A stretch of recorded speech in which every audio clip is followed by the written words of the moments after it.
the grandchildren now think I've built all the Derby, because they're going along somewhere, you know, and they say, I built that. Did you?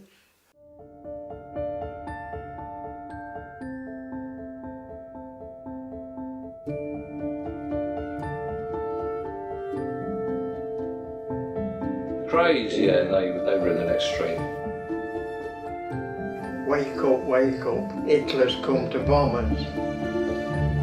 This is how our young childhood was.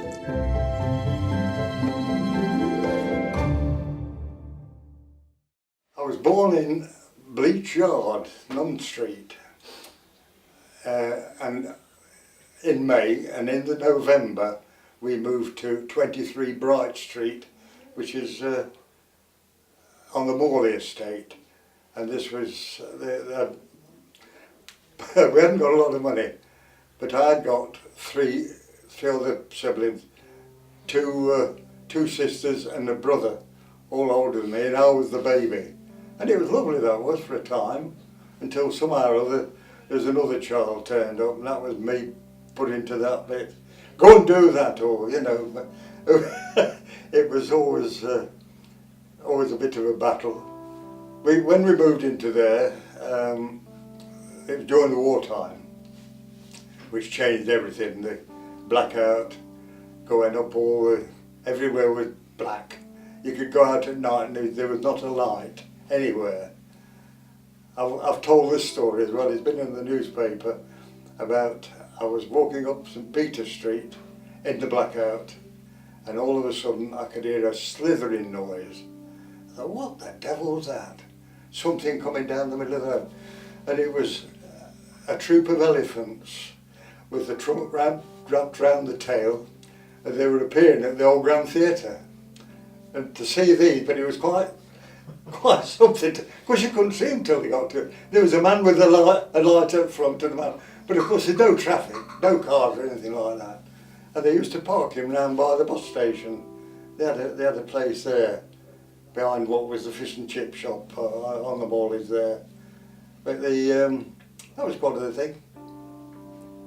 Anyway, when I was always doing things, to make money, like taking the newspaper around, which paid me £0.50 or 22.5 pence a week. My brother used to take the Sunday round, and he had to go into the army at the beginning of the war, so I took that over. For that, I used to start at 8 o'clock and finish sometime about 1 o'clock, having read enormous newspapers that only spent twopence, whole twopence in the old rate.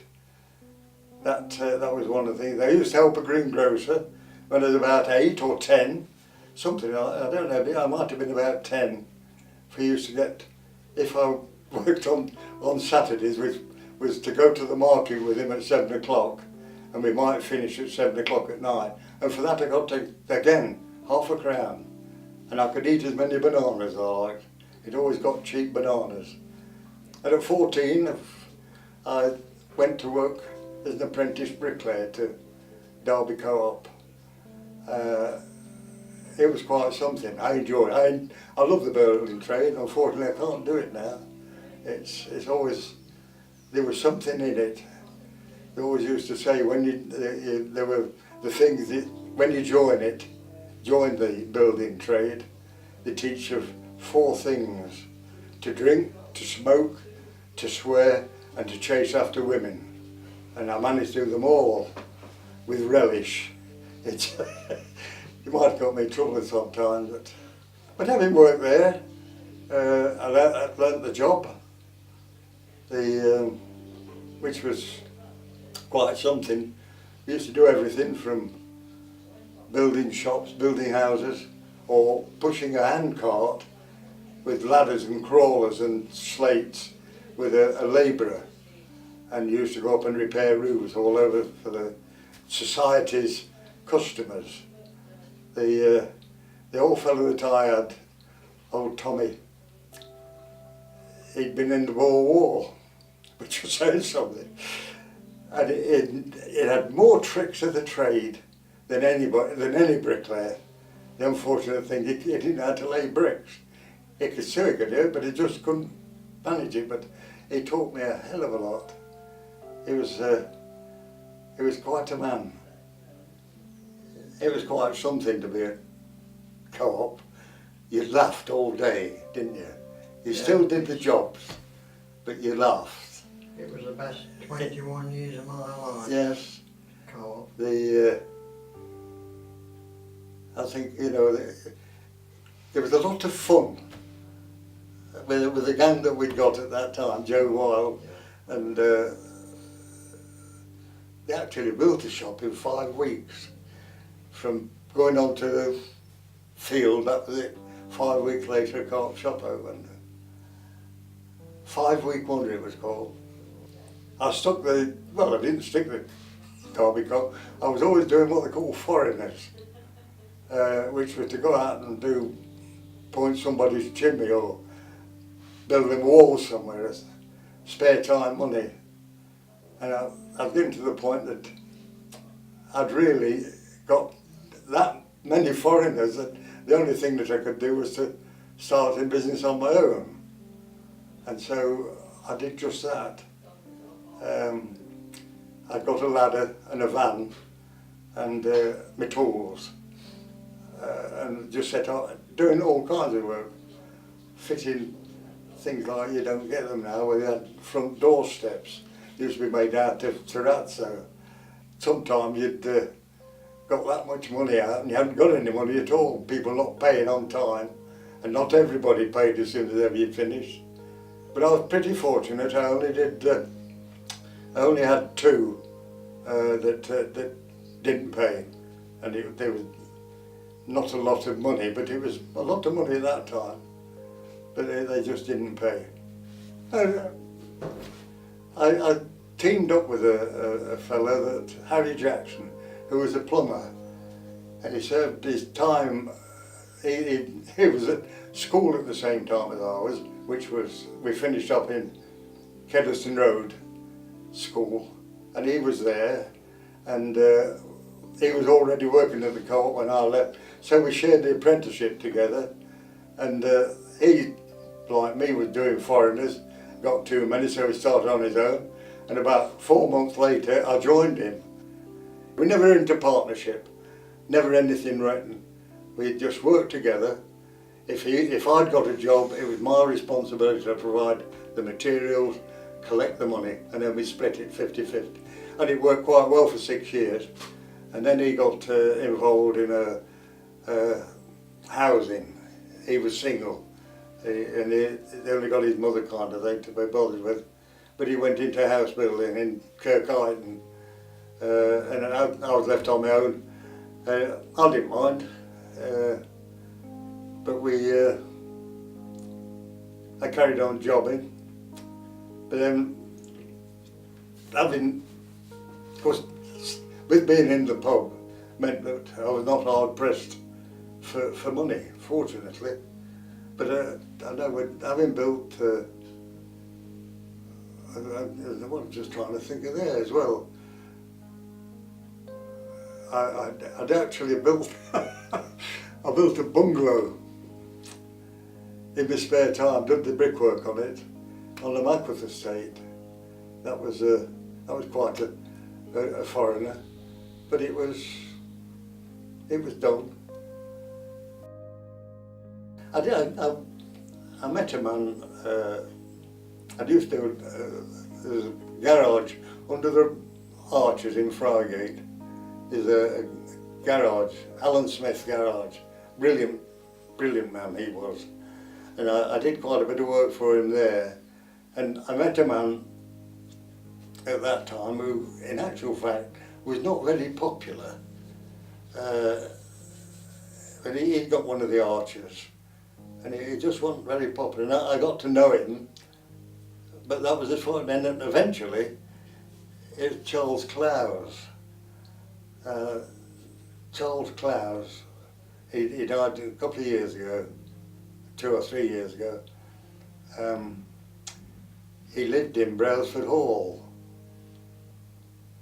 and one day he said, are you doing it? And then I'd retired, but I was still like to go on and do it. Are you doing anything? They said, well, yeah. I said, I want a bit of pointing doing it up at the hall. They come and have a look at it. So I said, yeah. So it pointed a bit of there that wanted doing. So I did that. They said, yeah. He says, well, no. He said, I want the chimneys doing. He said, the gable ends. And so I was there for months pointing. The chimneys were about 12 or 15. In fact, I got some photographs somewhere of they took of this when I was up there. Charles Clowes, he was not very well liked at all because it was money. He came from top side of Ashbourne, but when he moved into Derby, and all the people that disliked him, and when he died, rather tragically, I went to his funeral, which was in the cathedral, and there was 800 people in there that didn't like him. 800. It's full capacity. It's, but he was multi-millionaire, really was. But I got on well with him all the while. Never pushed his work about. He said, this was we've been here actually. He said, I've got some property in London. He said, it wants pointing, will you go and have a look at it? It's on, never remember. So I went on the train. I hadn't been on the train for 40 years, you know. Quite something else. And of course when I got outside, Harley Street, this place was, I got a taxi and I said to the bloke, the taxi driver going down, he said, Harley Street. Naturally thought I was going for somewhere. And I said, whereabouts? So I told him the number and he stopped outside. He says, are you all right? Like, will you be all right? I said, yes. I said, I'm not a patient. I said, I've come to point that place with the scaffold was up. So I weighed it up. It had all been painted and everything like that. So they had scaffold up. But he wouldn't employ anybody in London. He couldn't trust them. So anybody that worked for him would have to go, you know. So I'd been down there for, before he got a house that wanted a lot doing. I know I built a fireplace and chimney breast and things like that. But we stayed over and we actually slept on the job. It got bits of bed like, you know, that, and I was down there with, it was a plumber, electrician, even the painters came from Derby. But with this one that was doing in Harley Street, he said, you'll have to find somewhere to, so I got a list. Because it was a business inside this one in Harley Street, and you know, it's 4-storey, and there's all people that working in there. Anyway, one of the secretaries that, she said, here, give me a list of places. And I went and looked at them and I thought, oh God, no. The only one I liked was £100 a night. So I got back to him and said, I won't put a dog in some of these that they've given me. And I said, tell you what, I'll sleep in the other one, you know, that one.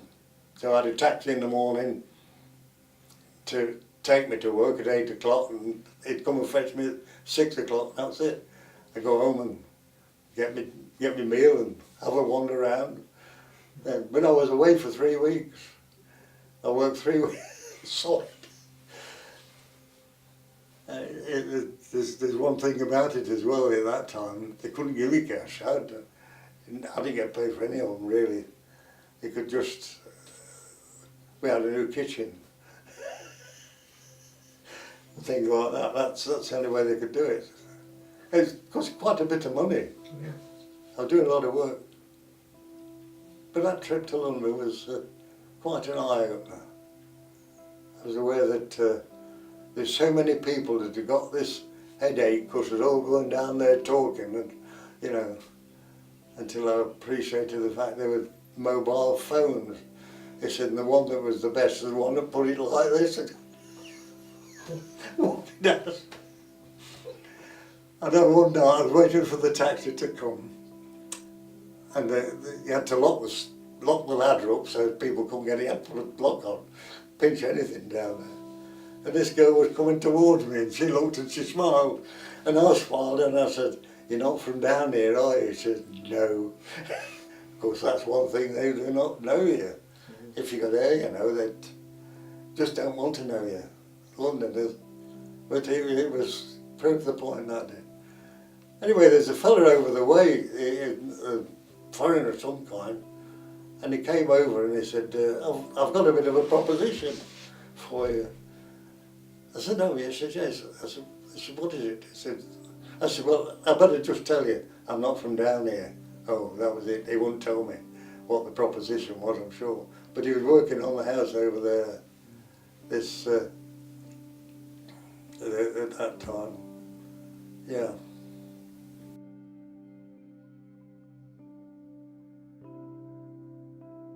There's no, well, hobbies. Singing. I was an opera singer. Amateur. No, we were both singers, and I started off singing in Grandad Opera for a singing teacher in Derby, Lawrence Lee, and we used to put on operas in the, as it was then, the theatre in Babington Lane, the Grand Theatre. But then he moved over to the Hippodrome, and I did, in actual fact, I sang in 7 operas in there throughout the year, 1 a year. But in fact, I've got a